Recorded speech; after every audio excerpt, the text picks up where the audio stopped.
महाराष्ट्र की इस वीरों की भूमि को पहले नमन करते हैं। ये उन लोगों की भूमि है जिन्होंने राष्ट्र को समर्पित किया है। छत्रपति शिवाजी महाराज, ज्योतिराज फूले, डॉक्टर बाबा साहेब आंबेडकर। मंच पर विराजमान डॉक्टर विश्वनाथ जी कराड़, राहुल जी कराड़ और आजाद हिंदुस्तान के उन सशक्त युवाओं को मैं नमन करता हूं जिसकी एक आवाज पर पूरा हिंदुस्तान हिलता है। जो जब बूथ लाइन पर खड़ा हो जाता है तो 80 करोड़ लोगों के बाद इन लोगों की बात चलती है।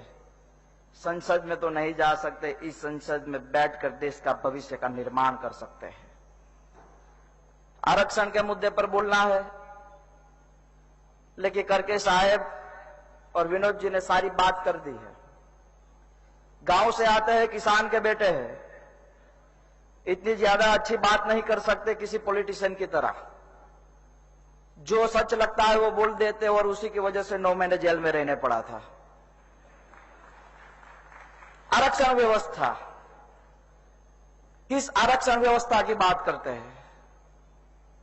किस आरक्षण की हम बात करते हैं जहां जॉब, पॉलिटिक्स, व्यवस्था, स्थापक, प्रतिनिधित्व हम लेने निकले हैं, ढूंढने निकले हैं।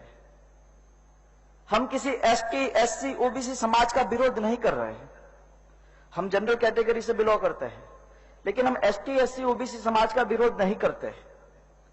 एसटी, एससी, ओबीसी समाज का कोई युवा अगर कलेक्टर बन जाता है तो हम लोगों को खुशी है कि चलो हमारा एक भाई कलेक्टर बना, एक भाई का जीवन सुधार हुआ। हमें विरोध उस बात का है कि किसी गरीब या किसी किसान के बेटे को अच्छे मार्क, अच्छे टैलेंट के बावजूद भी जॉब नहीं मिलती ना, इसके लिए रोड पर हम निकले, इसका विरोध हम कर रहे हैं। विनोद जी ने बोला 1-2% लोगों को अमीर होने से पूरा समाज अमीर नहीं हो सकता। आज आप देखो सौराष्ट्र के गांव के अंदर किसान आत्महत्या करता है। यहां पर विदर्भ और मराठा के विस्तार के अंदर 1 साल के अंदर कितने किसानों ने आत्महत्या की। यहां पर बैठे 5 या 10% लोग किसान के बेटे नहीं होंगे। बाकी बताओ इसमें से कौन किसान का बेटा नहीं है? हर एक व्यक्ति किसान का बेटा है। और ये देश 3 लोगों के कंधों पर चलता है। ये देश किसान, जवान और आप और हम जैसे युवाओं के कंधे पर चलता है। हमें ही निर्माण करना है इस स्थिति का, इस भारत का। आरक्षण व्यवस्था वो किसी भीख की व्यवस्था नहीं है। आरक्षण कोई भीख नहीं है। आरक्षण हिंदुस्तान के अंदर प्रशासन और लोकतांत्रिक व्यवस्था को मजबूत करने का एक हथियार है। और जॉब, उसके अंदर आरक्षण आने से हिंदुस्तान सशक्त नहीं बन जाता। आरक्षण आज या कल से नहीं चलता। आरक्षण साहू जी महाराज जो ज्योतिबा फूले से चलता आया है। और उसका विरोध 1-2 व्यक्ति अगर कोई मनुस्मृति पढ़कर जो आरक्षण का विरोध कर ले, ऐसे आरक्षण से कोई फर्क नहीं पड़ता हिंदुस्तान के अंदर। हमने बात कही आरक्षण की गुजरात के अंदर, क्योंकि पिछले 20 सालों से एक भी युवा, अगर आप उसका डेटा गुजरात गवर्नमेंट के आरटीआई करके निकाल सकते, पिछले 7 सालों के अंदर हमारे समाज से सिर्फ 490 गवर्नमेंट जॉब हमें मिले हैं। हम अच्छा मार्क नहीं लाते क्या? हम सब कुछ करते हैं, पढ़ाई करते हैं। आज गुजरात के अंदर एमबीए, अच्छा स्टूडेंट, उसे जॉब नहीं मिल रही। वाइब्रेंट के नाम पर सारी कंपनियों ने किसानों की जमीन हड़प ली। आज उसी किसान का बेटा हाथ में टिफिन लेकर उसी नैनो प्लांट के अंदर जॉब की जा रहा है। इसीलिए हम आरक्षण मांग रहे हैं। और आरक्षण मांगना कोई गुनाह नहीं है।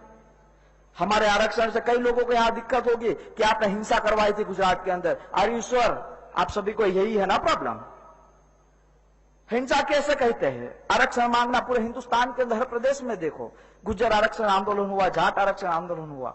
कभी कोई समाज हिंसा को सफेद नहीं करता। हम कहते हैं कि हम गांधी के संतान हैं, हमें अहिंसा में मानना चाहिए। मैं भी मानता हूं हमें अहिंसा में मानना चाहिए, लेकिन जब घर में घुसकर जब बहन बेटियों को मारा जाता है, बुला जाता है, कि आरक्षण चाहिए तो हमारे साथ आओ। अगर किसी युवा पर देशद्रोह के केस लगते हैं तो हिंसा हमने नहीं की थी, ये तो एक्शन का रिएक्शन था। और हम गांधी जी के भी बेटे और भगत सिंह के भी बेटे हैं, ये हम खुलकर कहते हैं। हम किसी से डरते नहीं, क्योंकि है 5 एकड़ जमीन, डर डर के कितनी खत्म कर देंगे ये लोग, इसीलिए खुलकर लड़ते आए हैं।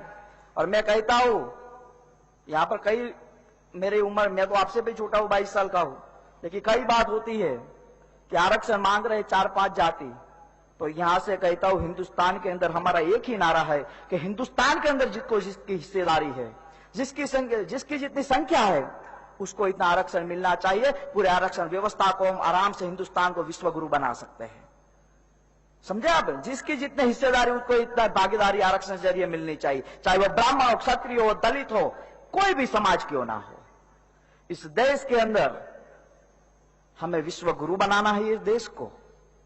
और जातिवादी व्यवस्था, इस जातियों से ही हिंदुस्तान बना है। अगर कोई कहता है कि जातिवादी विचारधारा नहीं होनी चाहिए, मैं तो कहता हूं कि हिंदुस्तान को तब आप एकजुट कर पाओगे, हिंदुस्तान को आप तब आगे ले जाओगे जब हर एक परिवार एक होगा, हर एक जाति एक होगी, तब जाके अखंड भारत एक सही तौर पर निर्माण कर सकता है। यहां तो 2 भाई एक नहीं और बात करते हैं गांव के मामलों को सुलझाने की। गांव के चौरे पर बैठकर सरपंच के वार्ड में 200 वोट ना मिले, वो बात करता है प्रधानमंत्री को हराने की। यही स्थिति है हम लोगों की। और मैं किसी को झूठा नहीं कहता, हमें दुख इस बात का नहीं है कि झूठे बोलते हैं, हमें दुख इस बात का है कि आप में बैठा वो सही युवा कुछ नहीं बोलता ना, इसका हमें दुख है। और इसीलिए हमें ऐसे छात्र सांसद का हमें आयोजन करना पड़ता है।